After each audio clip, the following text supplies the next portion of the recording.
यस्मात्क्षरमतीतोऽहम् अक्षरादपि चोत्तमः अतोऽस्मि लोके वेदे च प्रथितः पुरुषोत्तमः।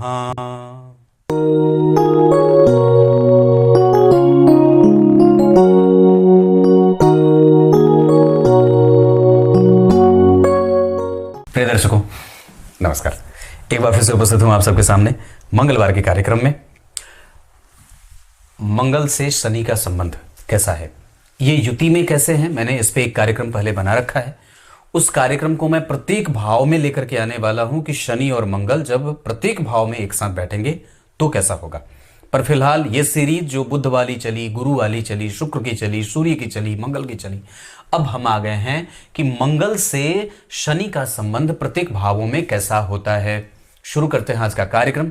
कहीं नहीं जाना है, बिल्कुल बन के रहिएगा। कार्यक्रम के आरंभ में बोले गए गीता जी के श्लोक का अर्थ भी बताने वाला हूं, और उससे पहले आप लोगों को एक बड़ी अच्छी बात बताता हूं। मेरे दूसरे चैनल पे नकुल पाराशर शॉर्ट्स वाले पे गीता जी के संगीतमय पाठ की तैयारी हो रही है। जल्दी ही आपको उस चैनल पे गीता जी के पहले अध्याय के संगीतमय पाठ का श्रवण करने का अवसर मिल जाएगा। ये बड़ा अच्छा लगेगा मुझे भी, संगीतबद्ध करके उसे बता दूंगा। जैसे कार्यक्रम के आरंभ में बोलता हूं वैसे वहां पे भी मिल जाएगा, पूरे एक एक अध्याय के अलग अलग। आइए अब आपको मैं कार्यक्रम पे लेके आता हूं। शनि और मंगल का जो प्रभाव होता है वो कभी भी एक साथ जब होते हैं, आपको बस ये, मैंने भी अपने जीवन में बहुत बार देखा, जितनी सारी कुंडलियां देखी हैं उसमें शनि और मंगल का एक साथ किसी भाव में बैठना उधेड़ बुन में भी रखता है। व्यक्ति को साहसी बनाता है, दुर्बोध बनाता है, सहनशीलता की पराकाष्ठा होती है, वो परिवार में उलझने वाला नहीं होता है, मस्त होता है, अपने जीवन में लोगों की समस्याओं को समझने वाला, जनता का प्रिय होता है। बड़े पद वाले अधिकारी से उसका कभी बनता नहीं है अगर वो लोग कुसंग में हैं या फिर वो शोषण कर रहे हैं तो। जैसे अंग्रेजी सत्ता के खिलाफ तात्या टोपे, मंगल पांडे, भगत सिंह आदि जी की ऐसी जो स्थितियां बन रही हैं, तो वैसे ही ये प्रतिक्रियावादी होते हैं और जनता के समर्थक होते हैं, जनता की समस्याओं को सामने लाने वाले होते हैं, जनता के लिए लड़ने वाले होते हैं। पत्नी सुंदर नहीं मिलती, प्रेम करने वाली मिल जाती है। घर परिवार में थोड़ा आर्थिक पक्ष कमजोर होता है, पिता जो होते हैं वो साधारण काम करने वाले होते हैं, या कई बार वो बहुत ज्यादा अगर उच्चस्थ हैं तो ये योग जिनकी कुंडली में होते हैं वो व्यक्ति समाज में चला जाता है घर परिवार को छोड़ करके। ऐसा कभी भी ये जन्म कुंडली के किसी भी भाव में एक साथ बैठेंगे तो सामान्य परिणाम देते हैं, और ये आपको तकलीफें भी झेलनी पड़ती हैं। आपको अब मेहनत करनी होगी, मशक्कत होती है, और कई बार आपको गोली, बंदूक, अस्त्र शस्त्र आदि से आपका सामना होता रहता है। चोर, डाकू, भीषण अग्नि का जो आग के चपेट में आ जाना, या ये उतना अच्छा नहीं होता।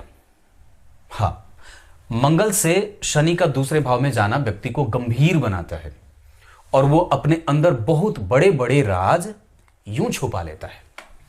उससे आप उगलवाने के लिए ताबड़तोड़ कोड़ों की बरसात कर दो, पर वो कभी अपने अंदर की बात नहीं बोलता, और इतना वो गंभीर होता है कि वो लोगों के छक्के छुड़ा देता है।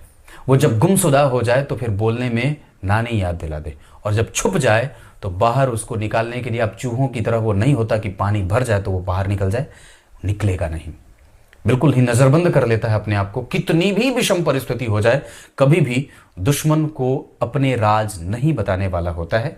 ऐसे लोग सीबीआई और रॉ आदि एजेंट हो जाते हैं इन सब क्षेत्रों में, और बड़े ही कठिनाई से जीवन को कई तरीके से जीने वाले होते हैं। उनके जीवन में कोई भी एक पक्ष नहीं होता, वो बहुमुखी, बहुत सारे काम एक बार में करने वाले होते हैं, दिमागी होते हैं, और बहुत ही ज्यादा संवेदनशील होते हैं।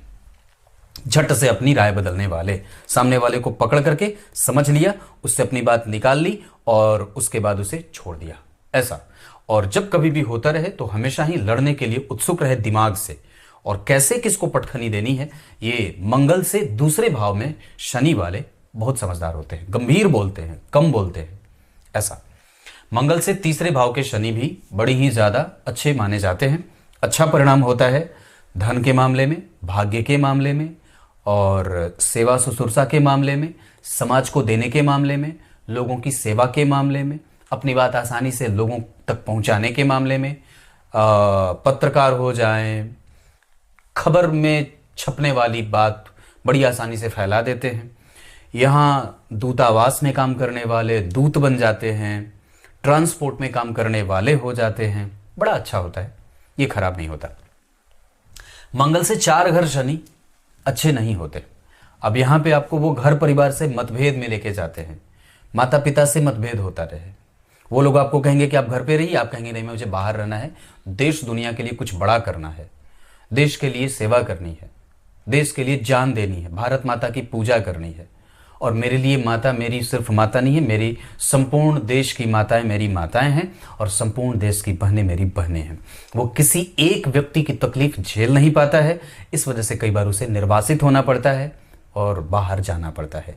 उसके घर पे छापे पड़ जाएं, कुर्की जब्ती हो जाए, जब इनकी दशा हो तो सारा धन पुलिस के द्वारा हड़प लिया जाता है और एक क्रांतिकारी हो जाते हैं। मंगल से 5वें भाव के शनि, अब यहाँ पे आपको समाज का प्रेम नहीं मिलता। आरंभ में आपके परिवार को बाहर धकेल दिया जाता है, कलुषित मान लिया जाता है, चतुर्थ वर्ण का मान लिया जाता है, आपको समाज से परित्यक्त हटना पड़ता है, त्याग कर दिया जाता है आपका, लोग आपका आदर नहीं करते, छोटे स्तर से आपको उठना पड़ता है, मेहनत करनी पड़ती है, अपने बल के आधार पे आपको अपने आप को सिद्ध करना पड़ता है। बाद में चल करके वही लोग जो आपको एक बार समाज के लिए दोयम दर्जे का बता दिए थे, वही आपकी पूजा करने लग जाते हैं। एक बार आपके घर परिवार में किसी ने कोई गलती काम कर दी, उसके बाद उसका खामियाजा आपको भुगतना पड़ता है और फिर बाद में चल करके ये जिसकी कुंडली में ऐसे योग बनते हैं वो बाद में जाकर के चमकता है, मतलब आरंभ में उसको कष्ट होता है। मंगल से 6 घर आगे शनि, प्रतिक्रिया देने वाला, डील करने वाला, आसानी से किसी समस्या की जड़ को समझने वाला, बहुत ही जो चीज समाज से बिल्कुल निकाल दी गई है, जैसे चाणक्य हो जाए, वो शिष्य की तलाश में रहता है, अपने संगी साथियों के साथ साहस इकट्ठा करता है, गुट बनाता है, गुटबाजी में लगा रहता है, मित्र बड़े अच्छे बन जाएं उसकी पराकाष्ठा होती है, सारे मित्र एक साथ एकजुट होकर के काम करते हैं।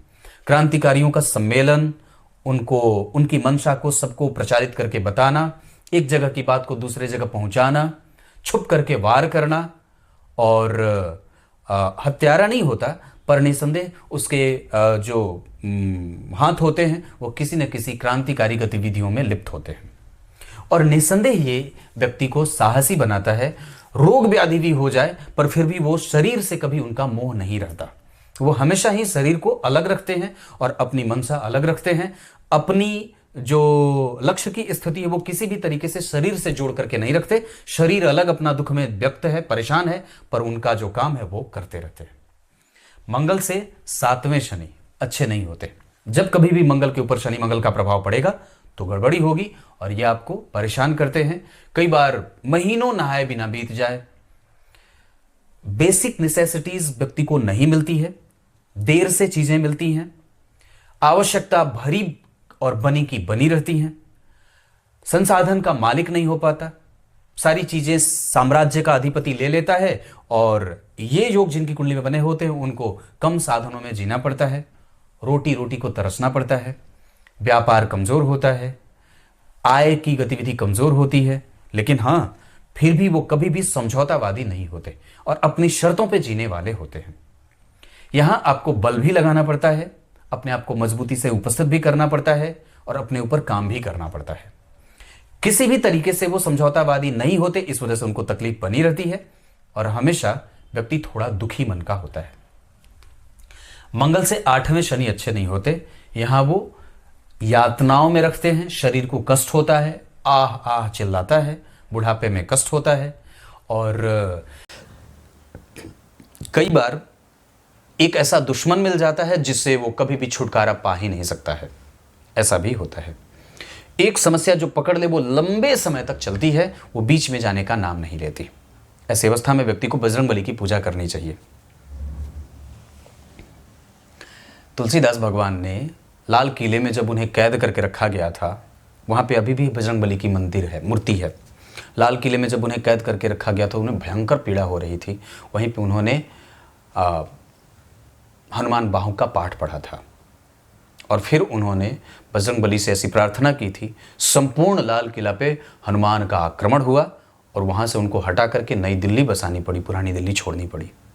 ये है, मुगल काल की बात है, बहुत ज़्यादा दिन पहले की बात नहीं है। मंगल से नवें शनि बहुत अच्छे होते हैं, विख्यात होता है, प्रतापी होता है और प्रयोगधर्मी होता है। वो नई नई चीज़ें करना चाहता है, समाज को देना चाहता है, शुद्ध होता है और अपनी साहस और बल पे विश्वास करने वाला होता है। थोड़े से रिसोर्स से कैसे फ़ायदा उठाना है ये इन्हें बहुत अच्छे तरीके से आता है। आरंभ बिल्कुल ही छोटा होता है, बाद में चल करके विस्तार हो जाता है। मंगल से 10वें भाव का प्रभाव राजनेता बन जाए, मंगल से 10 घर आगे हो जाएं तो जमीन जायदाद का मालिक हो जाए, भूमि भवन वाहन का सुख मिल जाता है, सामाजिकता बरकरार रहती है, समाज के सबसे छोटे वर्ग से लेकर के उच्चतम वर्ग का व्यक्ति इन्हें बहुत ही अच्छे से नाम से जान जाता है। ये किसी को जाने ना जाने, लोग इन्हें बहुत आसानी से जान जाते हैं। इनकी पहचान और परख बड़े लोगों तक होती है। गद्दी पे विराजमान होने वाले होते हैं, छोटे तबके से शुरू करते हैं और बाद में गंभीरतम स्थिति को प्राप्त कर जाते हैं। मंगल से एकादश में शनि अच्छे नहीं होते, 12वें भी व्यय करवाते हैं। एकादशवां मेहनत खूब करवाए और आपको आपका प्यार नहीं मिलता, आपको आपका जो यश है, जो कीर्ति है, जो सम्मान है, जो पद है, जो प्रतिष्ठा है, जो आपके मेहनत करने के बाद का परिणाम है, जो आपकी विलक्षणता है, जो आपकी धार है, वो कई बार कमज़ोर होती है। कई बार आपको लोग अंडर एस्टिमेट कर देते हैं और आपको दोयम दर्जे की श्रेणी दे दी जाती है। मतलब आपके प्रभुत्व का जो बल है वो थोड़ा कमज़ोर होता है। 12वें के शनि, मंगल से 12वें के शनि विवाह में कमज़ोरी करते हैं, प्रभाव कमज़ोर करते हैं, धन हानि भी करवाते हैं, विलक्षणता कमज़ोर होती है, मेहनत करने का परिणाम नहीं मिलता है और दुर्बोध होता है। अपनी बात आसानी से किसी तक उसकी पहुंच ही ना पाए, उसकी बात दब जाती है, उसकी कीर्ति दब जाती है, उसकी कविताएं दब जाती है, उसके लेखन दब जाते हैं, ऐसा होता है। और बाद में जाने के बाद उसको लोग जानते हैं, मतलब उसकी ख्याति बाद में होती है, ऐसा। अब आइए आपको गीता जी के श्लोक का अर्थ बता देता हूँ। गीता जी के 15वें अध्याय के 18वें श्लोक में भगवान ने बात कही है। क्या कही है? मैं क्षर से अतीत हूं और अक्षर से उत्तम, और जो मुझे जानने की कोशिश में लगा रहता है उसे मैं अति उत्तम बना देता हूं। आप इसको ऐसे भी समझ सकते हैं कि जो किसी भी तरीके से हमेशा ही मुझ में ही चिंतन कर रहा है, मेरी ही चिंता कर रहा है और मेरे बारे में ही विचार कर रहा है, उसे मैं अपने ही जैसा बना देता हूं। कुछ इसी तरीके से आज के कार्यक्रम का समापन करते हैं। तब तक के लिए इजाजत दीजिए, कल एक बार फिर से उपस्थित होंगे आप सबके सामने। तब तक के लिए बहुत बहुत नमस्कार।